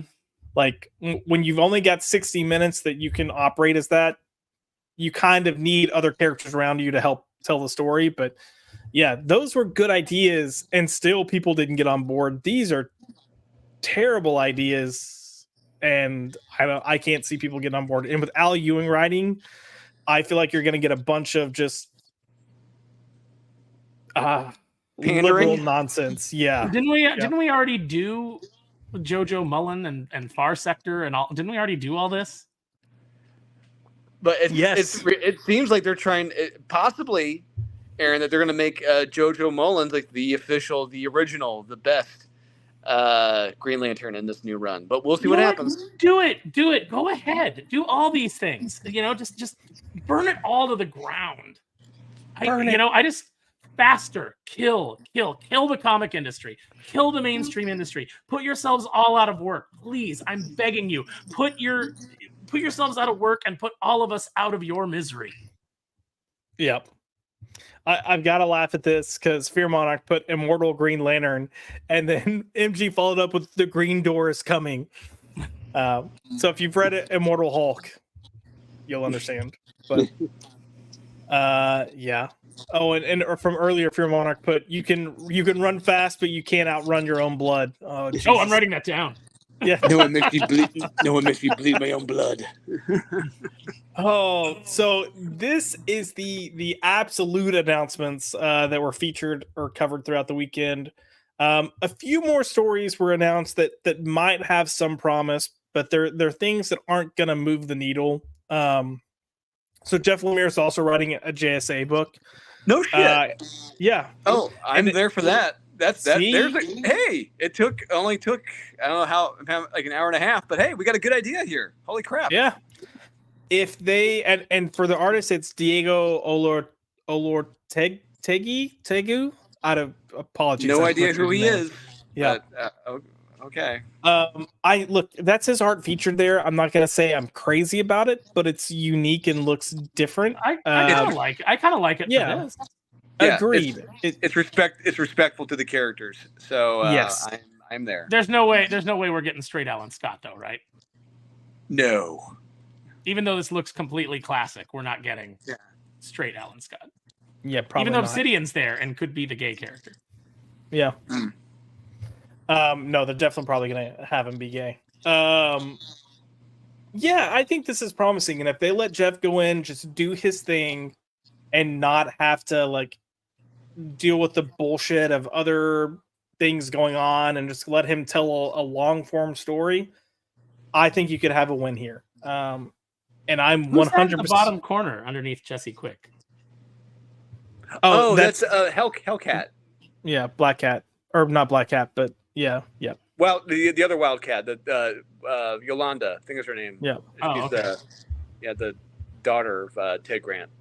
Oh. Yeah, because it looks like you have the past and the present or future, or however you want to describe it, between these two. Yeah, so kind of does. Who's the kid in the jacket with the ball cap? Oh, that's Jakeem. That's he's the new. He's been around since the Jeff Johns days. He took over the new Johnny Thunder. He's got the. Oh, the pen. okay, yeah. Didn't read it, so I wasn't familiar with him. Oh, you're missing out. The stories are really damn good. The only one I'm not sold on because I don't like it is that new Teenage Dr. Midnight down there in the in between Iron Man and Obsidian. It's just like no, just go back to Peter Cross as Dr. Midnight. No, this is stupid. Look how happy he looks. No, that's a girl. That's a girl. That is. Oh. Our Man is a girl? No, I thought you were talking about Dr. Midnight. Dr. Midnight. Oh, okay. Oh, gotcha. Yeah. I mean, it wouldn't surprise me. It wouldn't surprise me if that was a girl modern day. Yeah, I wouldn't be surprised either. I've definitely seen Carol Danvers drawn with those proportions. And no lies detected. Yeah, this is probably the one thing I'm looking forward to the most. Definitely going to give it a shot. I'm all for it, and we'll see what he brings to the table. But again, I'm hoping there's no interference, and they just, since it's so out of left field, anyways, I hope they let him tell a story. Is Hawk Girl? What ethnicity is Hawk Girl? I don't know anymore. Who the hell knows? I kind of feel like she should be Egyptian. Yeah. I mean, it would make sense. So, didn't mean to do that. No, that's okay. Let's move on. Yeah. The other book that might have some potential, again, it just depends, but there's a New Gods book being released, and Ram V's going to be writing with Evan Cagle delivering the art. It sounds like nap time to me. So, I know a lot of y'all don't like Ram V. I don't like his Detective Comics, but I've liked most of what he's done. He's a very, very, very long-winded writer. It's just he draws out short stories to about 50 issues, and in most of those issues, nothing happens. It's just individuals sitting around talking at great lengths, whether you want them to or not. And I expect nothing less from this series. I hate that Orion design. I have hated it since they debuted it. It just takes away any kind of like savagery or badassery from Orion. That said, I like the angle of this shot. I like the art overall. I think Big Barda looks great. Metron back there looks fantastic. God, I love the New Gods. Yeah. And we haven't really done anything. Well, I think the last time we did anything with any of these characters was Fatal Fury. Yeah, the female Fury. Yeah. So it's definitely got to be better than that, because that book was garbage. But this is undoubtedly gonna play into the whole dark side of it all that they're using for all in / absolute / whatever. So this probably will be bogged down with whatever the main plot is for the main line. But I don't like seeing the source wall. I know it's a big part of the New Gods, but it's like I'm so tired of the source wall. Same. Agreed. I thought it was broke. I thought they completely destroyed it or broke it, and that's what caused all the multiverses and dark universes and multiverses. Thought the same thing. I thought Scott Snyder destroyed it, but then I can't. Maybe they fixed it. I don't know. It got better. It got better. Yeah, it held itself. It had some Neosporin. It was fine. Yeah. JK put killed it. Yeah. Actually, I think they did do that. Oh God. Now that you're talking about it, because I think they had that whatever that 4-part series where you had the different teams go to repair the source wall. Like Lobo was on one team, and then oh no, I can't. Absolute Batman was there because he's a city engineer, so he was like, "Here's how we're gonna rebuild the source wall." Got out his blueprints. Oh jeez. And then Black Mask was like, lighting the blueprints on fire like the little imp that he is. Yeah. JK put Source Wall Repair School. Oh, heck yeah. JK put, I think Ram V might be okay on New Gods. He does okay on high concept work. Agreed. So, he does grasp high concepts, but the problem is he does not make them fun and entertaining. Yeah. And then MG did put the V in RAM means 5, which is how many pages you read before you get bored and put it down. How hard is it just to grab readers with an opening? Like, you got... Yeah. What happened to comics, man? I used to be excited about all this stuff, and now everything that they announce, I'm just like indifferent to or outright like disdainful of. Yeah, it's because I'm willing to bet you right now, like the first 5 pages of this book, when this does come out, it's gonna be bogged down with just nonstop captions. The pages are gonna be covered with captions in the first 5 pages.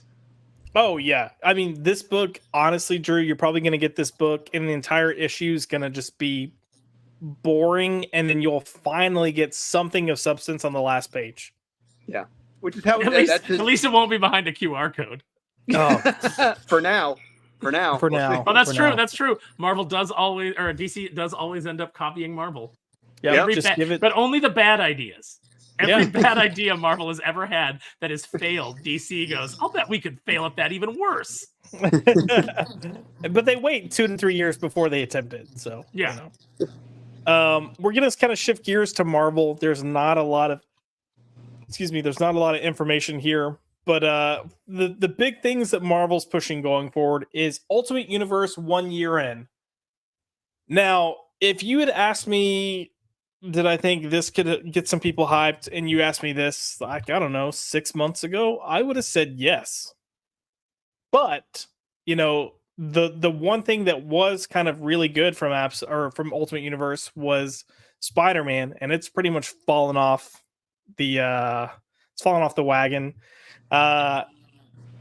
Ultimate X-Men never really became X-Men and isn't X-Men. Black Panther is boring, and then the Ultimates was a pile of garbage. So, but look at Omega Red's silky VO5 hair, man. Oh yeah. I bet he uses Pantene Pro V. Oh, I bet he does. Oh yeah. Drew, are you excited about Ultimate Universe 1 year in? No, I honestly, I'd be more excited for a colonoscopy than this. It just there's nothing exciting.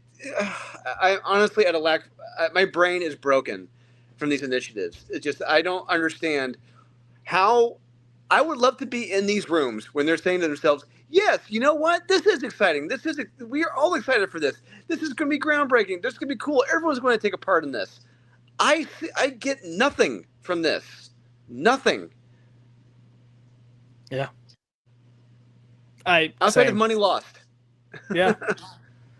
Hey kids, I mean, comics.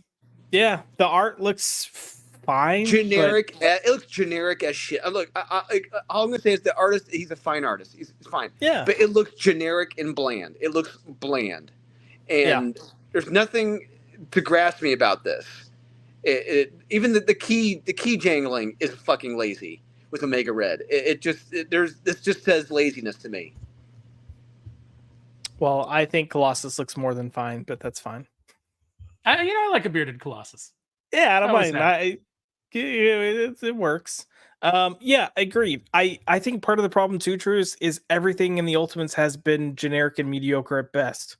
So, it's hard to get excited when that's what's preceding it. What precedes it's supposed to be what gets you hyped for the next phase, but I'm okay if we don't get another phase. Yeah, so. I'm okay if it just completely dies this week. If they announce the whole line cancellation, sure, fine, okay. Yeah. Most of it sucked. Even Ultimate Spider-Man's been hit and miss. Yep. More miss than hit.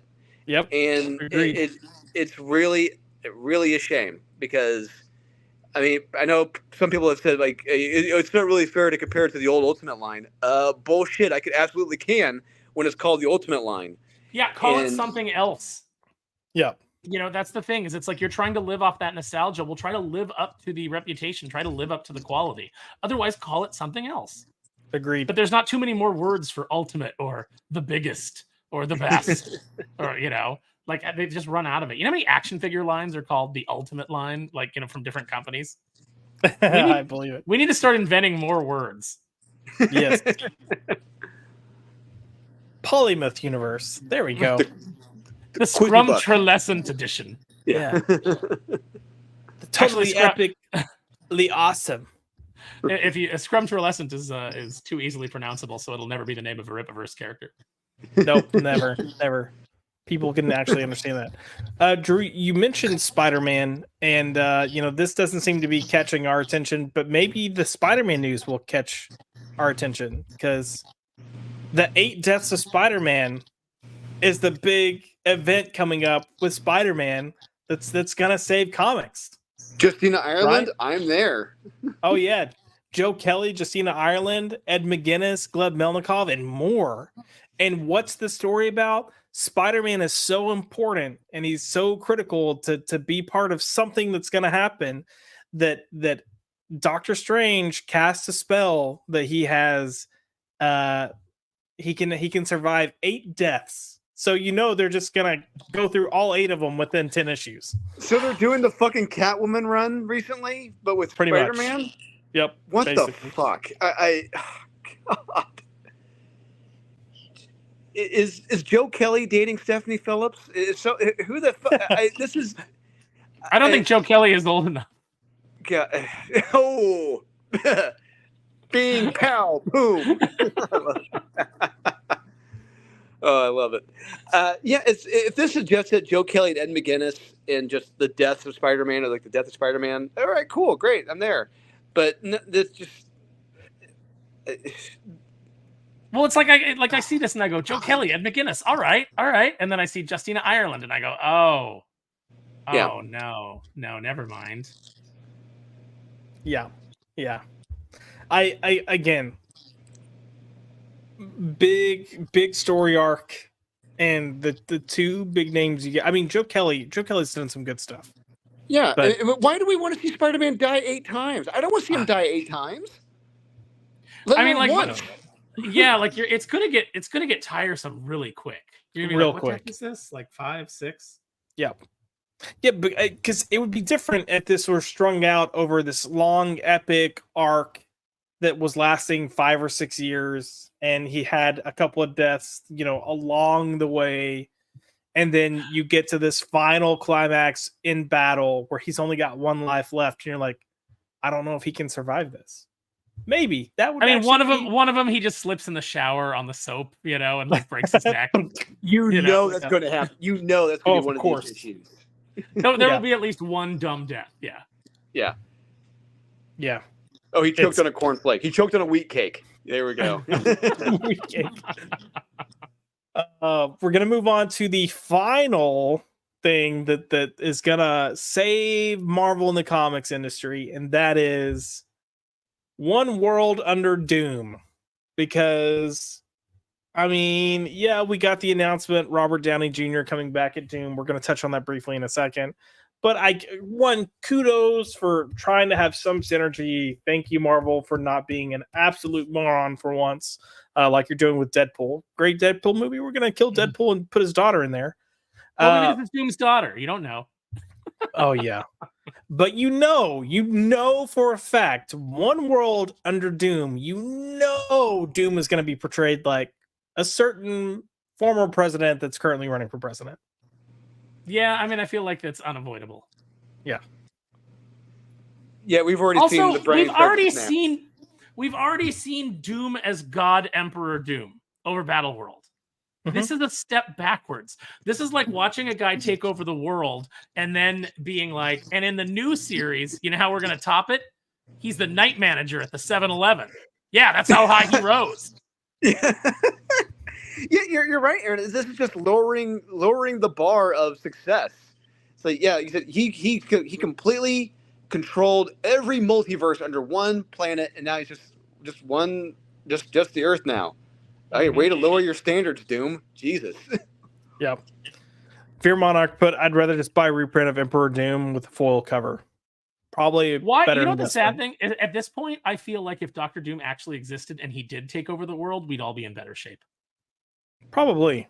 The citizens of Latveria generally seem pretty happy when Doom is ruling it. Yeah, they don't have a lot of freedom, but they all their basic needs are taken care of, and isn't that that's the funny thing though. There actually is a story there that could be explored where Doom actually does become this benevolent ruler, and he gives everybody like kind of the basic needs of what they takes care of everybody's basic needs, universal income and universal healthcare, and everybody's got everything, kind of there for them, just in not in great quantity, but just enough for everybody, and everybody is still unhappy because that's human nature. And I think, Aaron, Warren Ellis already did this, with Doom 2099. I think you're right. And because you still had, despite him taking over and giving people what they wanted, you still had the American government upset about that and sending in like their own upgraded Captain America and other things to take him out. But I could be wrong. But we'd be upset as people. It's just like, we cannot be satisfied. It is in human nature to always be upset about something, and there's only, there's only certain things that satisfy, and just, having all of your basic needs covered, it takes a lot of stress off of you, certainly, but it doesn't fulfill you. And I think that there's definitely stories there, but I don't think there's anybody that, God, you brought up Warren Ellis. Remember Warren Ellis, everybody? I miss him. Great books. Great writer. We need more of him. Hey, he needs to just come back under a pseudonym. You can't keep him around women. He hypnotizes all of them. Yeah. He's the dangerous man. Dangerous man. He's Crystal Ball from G.I. Joe, the Cobra hypnotist. Yeah, I think we can fairly say that none of this stuff is going to really do much to move the needle for comic sales at all, and that is sad. But I guess it is what it is. I'm reading more indies. I encourage y'all to go pick up indies, go check out indies. I think most of what we praise and talk about within comics are all indie books right now. I would love to be able to say a DC and Marvel book is up there competing with them, but I can't think of a single title that even comes close to what the indies are putting out. But speaking of what people are putting out, we have two quick topics real quick. The MCU is bringing back Robert Downey Jr. as Dr. Doom. Aaron, isn't this exciting? Isn't this fresh and original? Doesn't this seem like it's completely void of any type of desperation at all? Because Marvel's been so successful during Phase 4. I mean, it's a really shocking move because they had such momentum with Kang that to do this, it's really a daring kind of move that they've pulled. It absolutely reeks of desperation. But I have a couple of warring thoughts. Number one, I don't think this saves the MCU. I definitely think it puts some butts in the seats, but I don't think it saves the MCU at all. I think it might be a bait and switch. I think that he might be Doom, but he might also be returning as Iron Man, and so this is kind of cover to get Iron Man versus Doom in the movie. And I was like, if he's Tony Stark as Dr. Doom of some other multiverse, I'm gonna hate it. But then I started thinking about it, and I was like, if this is Robert Downey Jr. and he's really coming back as Iron Man, and his Dr. Doom is going to be like a character piece where he's going to be underneath prosthetic makeup and playing a different character, like not just being Tony Stark as Doom, I might actually like his performance. Same. Because he is a great character actor. Yeah, agreed. But it doesn't increase my excitement for any future MCU product one bit. No. Not one. The only thing that gives me hope is knowing that the Russos are here to try to shape up what little bit is left before we reach Secret Wars. But are Marcus and McFeely back? Because that was a key component of their success as well. 100%. You got to get these better writers back too. But yeah, like I think at this point it's too far gone, and it's just time to relaunch. And even then, I'm not going to hold out much hope. But Josh, honestly, I really feel like these two films coming up, it's really going to be a showcase for the brothers to really the Russo brothers to have them show how awesome and great the new heroes are. I really feel like it's going to be showing off and just making the new heroes just the big, how they were the best of all time. I really feel that they're going to be selling these new characters hard. Really hard. Kevin Feige did reveal that all of the new heroes are not going to show up in Secret Wars. Bullshit. Nope. I'm calling bullshit on that. He said that they are not going to put a feature on all the new heroes for Secret Wars. But I think that's also because they're making room for things that they know will sell and will put butts in the seats. That's why you're going to see Hugh Jackman again. You're going to see Tobey Maguire again. Like they're going to do everything they can to try to recoup their losses from Phase 4 and so far from Phase 5. It's going to be so expensive, though. It's going to be so expensive. And it's such a huge gamble because they're already reportedly paying RDJ $80 million for these two movies. Yeah. At least. Yeah. I was going to say plus, at least. Plus, he gets his own trailer compound. He's going to have his own Branch Davidian compound on the lot. He gets his own private security, private jet. His own Latveria, if you will. Yeah. By the way, RDJ's not out there talking about climate change and carbon footprints, right? Considering that he negotiated his own private jet for this. Oh yeah, no, probably not. I can't see him talking about that, anyways. If someone tried to talk to him about that, he'd be like, "Yeah, okay, sure, yeah." So, what did you want to ask me? Yeah, I like Robert Downey Jr. I think he's a great actor. I think he will do well. How they approach this could make or break it. But yeah, I'm gonna give it the benefit of the doubt. So, do you think it's tough for them to admit that the way to save the MCU or the way to save the MCU with all of its diversity and inclusion was to bring back the white man? Oh yeah. Hugh Jackman, let's pull in Ryan Reynolds. Let's get RDJ Tobey back. Maguire. Yeah, bringing in all the white guys. Oh yeah, they're gonna tap Chris Evans too. There's no way you're not. There's no way you're not gonna have Chris Evans popping back at least briefly as Captain America. Come on, it's Hollywood. I'm not surprised that Chris Evans hasn't already been tapped. I mean. He got tapped pretty good by Cassandra Nova over there. I don't know. Those fingers were mighty sus. The other casting news that is, each day that goes on, I lose. Drew, are you operating a ham radio? What is going on? So I had internet issues earlier, so I'm on my phone right now. Okay. For this. Okay. We discussed it earlier. But the other casting news is Kumail Nanjiani was cast as Booster Gold. God damn it. And this hasn't, as far as I know, this still hasn't been confirmed by Warner Brothers or any of the main media outlets, but the actor that plays Blue Beetle that is still sticking around for whatever godly reason after his movie bombed so bad, he is the one that accidentally slipped up and said it in an interview. So they're gonna pair a 20-something Blue Beetle with like a 50-year-old Booster Gold? I don't know. I don't know.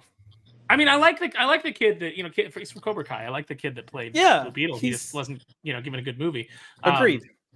But like this, I mean, from a kind of like attitude or goofy kind of character perspective, I think Kumail fits. Agreed. But it's weird that.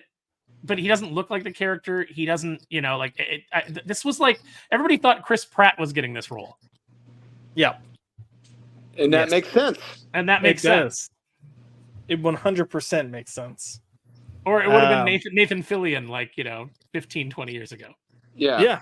Yeah. Until he turned him into Shemp or Mo Howard in the Superman movie. Terrible. Come on, you can't have it both ways, Drew. Either you like comic accuracy or you don't. Yeah, I like Kumail Nanjiani. I think he's a fun guy. I think he's a funny guy. And what we do know is he's willing to put the work in to get where he needs to be for a role, because he did it for Eternals. He got jacked for Eternals. Yeah. My other thing is, I feel like in some ways he's kind of too similar in Eternals to what he'll be playing here. Like, this guy that's kind of survived through time and is the kind of like the jokester of the group. And I get that Booster hasn't survived; he's gone back in time, but you've got this time lived element, I guess. Are they going to make Kumail blonde? Are they going to dye his hair? I don't know. I mean, I feel like they kind of called Booster Gold. Yeah. I mean, it's because it suits gold, man. What are you talking? Stop being a bigot. God. I mean, if he had the blonde hair, if he had bleach blonde hair, I think that only makes him like a bigger douchebag. So I think that considering that's not his natural hair color, so I think that it works. Like, what? You might be onto something. Yeah, because I don't really care. Like, I don't really care. Like, I don't know. He's he's Indian, but so what? If he's blonde, no. I think it could still work, but it's a weird choice to be sure. Do you think they're going to add Indian elements to Booster Gold as a character? No, I don't think so. I think that Kumail kind of like transcends that. Like, he's been in roles before where it's like it's not really a big deal. And he's played like even like not Indian. Like, there's a great clip. I don't know what movie it's from, but it's him and Ray Romano like sitting at lunch, and Ray Romano's like, 9/11. And Kumail's like, what? You just like bring up 9/11 at the table, and he's like, well, I've always wanted to discuss it with people. And Kumail's like, you've never had a discussion about 9/11 with people? And then he's like, no, I mean, just what's your take? And Kumail's like, oh, anti, yeah, no, we lost 12 of our best guys. Oh man, yeah. Look, he could definitely he has the charisma that he could pull it off. So we'll see. Maybe I'm just being a little too pessimistic, but listen, go watch the Portlandia skit where he's he's the waiter pushing Craig's crazy guac talks and asking if they'd like to lobsterize their meal for $40 more. It's pretty great. I'll have to check it out. But that is what we have for tonight's show. So mostly comic talk. Unfortunately, not much of it at all was promising or good or I hate those stupid bat hands and that stupid bat symbol. It's so bad. It's just a rectangle. It's just a freaking rectangle. What are the hands? Like, I don't even understand what they're supposed to be. He's got like those gym ropes, people swing at the CrossFit gyms for bat whips. It looks like I don't understand. Maybe Scott was at a CrossFit gym, saw the people swinging the ropes, and decided, I'll use that for the bat wings on his hands because it's cool. That'd be cool. I don't think that Scott Snyder understands what cool means. He doesn't. He doesn't. He doesn't. How old is he? Is he like 80? Scott Snyder? Yes. I mean, you would think so. I thought isn't he like 50? I think he's around his 50s, late 40s, early 50s, probably. I know so many cooler 50-year-olds than Scott Snyder. Let me see if I can figure out his age real quick. He's 48 years old. So, okay. He should be cooler than this. He should be cooler than this. Yeah, he absolutely should be. We're gonna go ahead and wrap things up. So I'm gonna kick it to Drew first because we got a little something to share and talk about. So Drew, it's tiny on this, unfortunately. But what are we looking at here? Oh, not all of it's tiny. Not all of it's tiny. We're looking at one of two preview covers here for our new series, Head Shop, brought to you from Big IV Comics. I am the writer of this series, and Josh McDonald, the great, the legendary Josh McDonald, is the editor of this series. And this cover, one of them, is going to be the cover to the 6-page preview edition, which will be out at Connecticut Terrificon, as well as Chicago Fan Expo here in a few weeks, actually. I think 2-3 weeks. And so reception's been great. I can't wait for you guys to check this out. Honestly, you guys will not see this series coming. It's not just a sexy cover. You crack this open, it's going to go places you didn't think it was going to happen. We didn't think it was going to go. And our artist, he's called it William. He's called it the next 100 bullets. So I trust his judgment. So you guys do check this out. You're not going to see this series coming at all. This book is a trip. Yeah, it's yes. I think, what's interesting is I don't know how much we're supposed to share, but this concept was kind of brought to Drew, and then we were in Dallas and kind of just started kicking around ideas about it, and then we found out that there's really some fun stuff to do with it. And I think once we really started kind of exploring the idea of the characters and the stories, that's where it really kind of took off. And we've got a lot we want to do. And yeah, 100 bullets was referenced, but there's aspects of this that you're not going to see coming, that it's going to feel and look different. And I think once the preview comes out, we'll maybe kind of reference another book that Drew and I both kind of mentioned that we want to pull from as an influence. So yeah, and the other thing I hope is that when people read this, they're gonna actually take a second glance at those when they're vaping next time. We'll see what happens. Yeah, absolutely. But yeah, I think we've got a fun killer story that to kind of explore and go through. And preview issue is done for the most part, and we've got the first issue written, and I can't wait to see what else we have in the pipeline with it. So excited. How do I stop sharing? How do I do my job? You're oversharing. Stop it. I know. Drew, anything else you want to share? Where can people find you?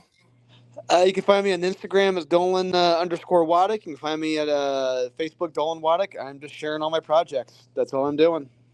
Heck yes. And then Aaron, for you, good sir, where are we with Kneel Before Doomface? And when do we have a date in sight for launching the campaign? Or I want to go end of August. I wanted to go end of July, but we're waiting on some legal paperwork to come through, and then once that paperwork comes through, we're pretty much ready to launch. So nice. Fingers crossed, everybody.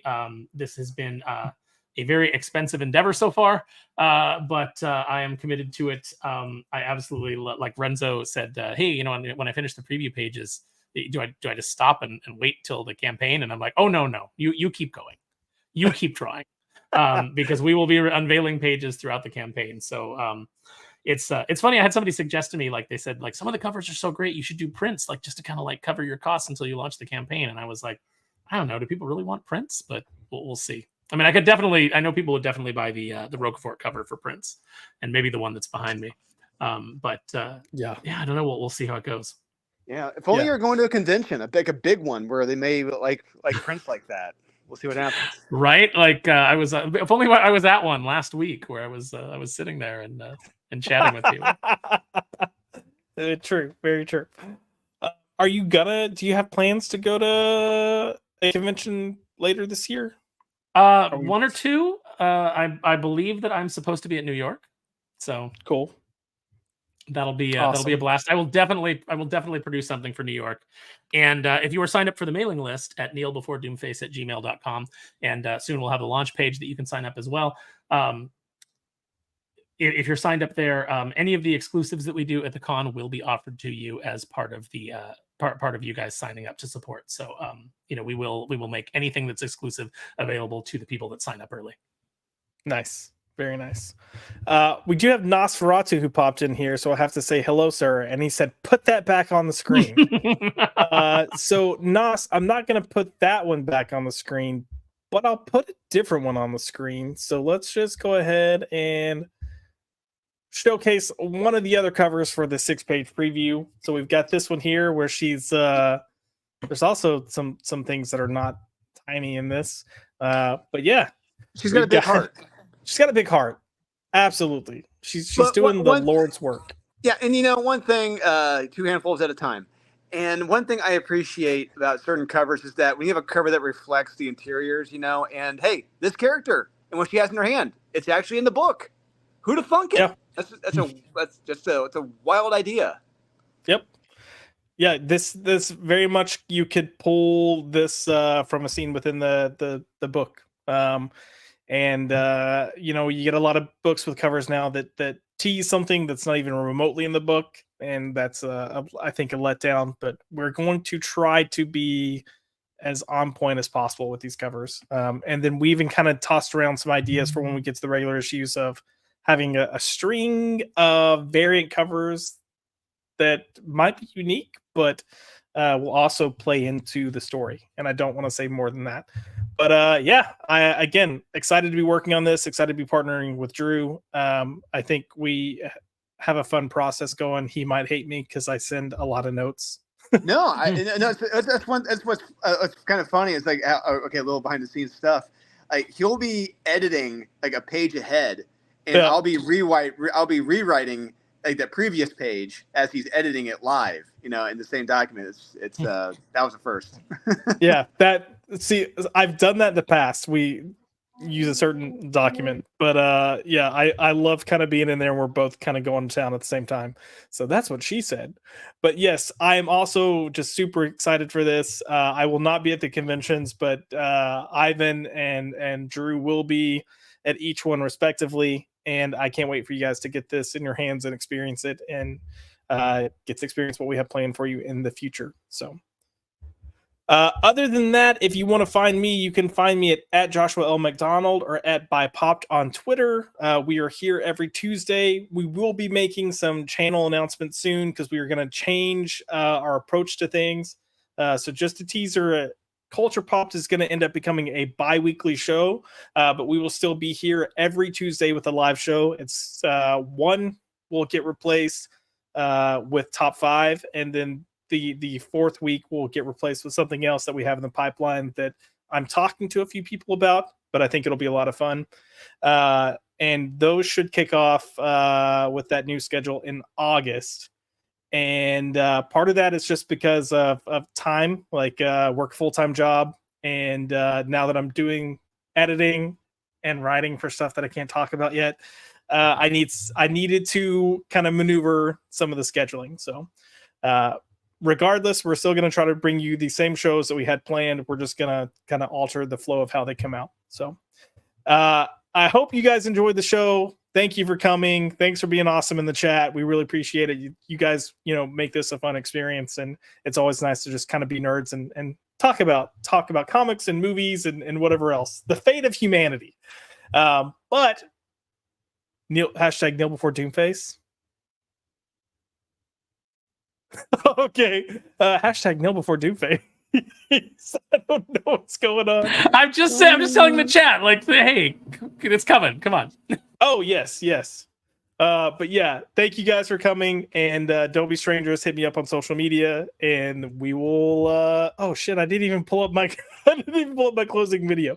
We will see you guys soon.